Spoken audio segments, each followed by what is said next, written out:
সন্তানকে পড়তে বসানোর সময় একটি দোয়া পড়ে যদি তার মাথায় আপনি ফু দিতে পারেন, আপনার সন্তানের মেধা বাড়বে। ওরা কখনো ভুলে যাবে না ইনশাআল্লাহ তাআলা। চমৎকার একটি দোয়া, যে দোয়াটি হাদিসের মধ্যে নবী সাল্লাল্লাহু আলাইহি ওয়াসাল্লাম একজন সাহাবীর জন্য পড়েছিলেন। এই চমৎকার দোয়া, এই দোয়াটি পড়ার কারণে ওই সাহাবীদের মধ্যে সর্বোচ্চ পর্যায়ের মুফাসসির হয়েছিলেন। সুবহানাল্লাহ, সব থেকে বড় মুফাসসির ছিলেন তিনি।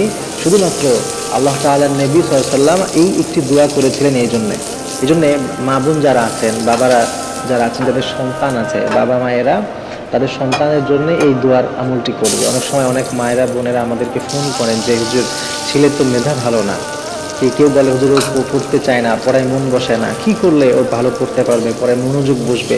তা আপনি এই দোয়াটি তাকে পড়াবেন। যখন দেখবেন ও পড়তে বসেছে, ওই সময় আপনি একটু গেলেন, ওর পাশে 1 মিনিট বসলেন, একটু ভালো কথা বললেন, একটু পিঠে হাত বুলিয়ে দিলেন, আদর করে দিলেন।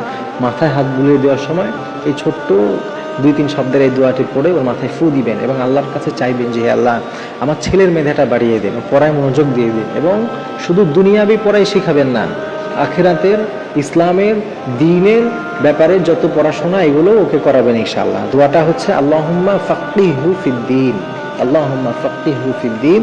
এই দোয়াটি 7 বার পড়ে ওকে ফু দিবেন এবং সব সময় চেষ্টা করবেন ওকে এই দোয়াটি পড়ানোর জন্য। তাহলে ওর মেধা বাড়বে এবং দ্বীনের ব্যাপারে তার হৃদয়ে একটা ঝোঁক তৈরি হবে, একটা মহব্বত তৈরি হবে যে আমাকে একটু দিন শিখতে হবে, একটু কোরআন শিখতে হবে, একটু আল্লাহকে চিনতে হবে, নবীজিকে জানতে হবে, কোরআন হাদিস বুঝতে হবে। এই জিনিসগুলো তো আমাদের ছেলেরা এখন বুঝতে চায় না।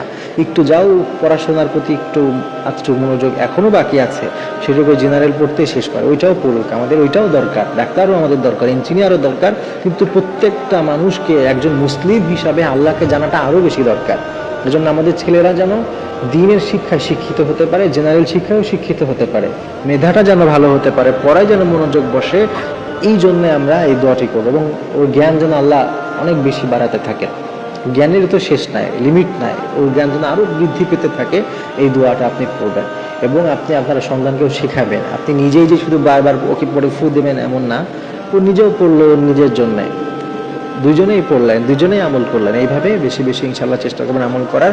আর একটা দোয়া আছে, রব্বি ইশরাহ লি সাদরি ওয়া ইয়াসসির লি আমরি ওয়াহলুল উকদাতাম মিন লিসানি ইয়াফকাহু কওলি। এইটা যে কোনো পড়া শুরু করার আগে, যখন বই খুলবে, কোনো একটা বই বা কিতাব খুলবে, তার আগ দিয়ে 3 বার দুরূদ শরীফ পড়ে এই দোয়াটা পড়বে। এটা পড়লেও ইনশাআল্লাহ তাআলা পড়ায় মনোযোগ বসে, ব্রেন ভালো হয়, আল্লাহ তাআলা পড়াটার মধ্যে বরকত দান করেন, এটা তার হৃদয়ে গেঁথে যায়, তার ব্রেনের ভিতরে আল্লাহ তাআলা এটা রেখে দেন। এজন্য ইনশাআল্লাহ তাআলা এই দোয়াগুলো আমরা করি। আল্লাহ তাআলা আমাদের প্রত্যেকটা সন্তানকে দ্বীনের জন্য কবুল করুক।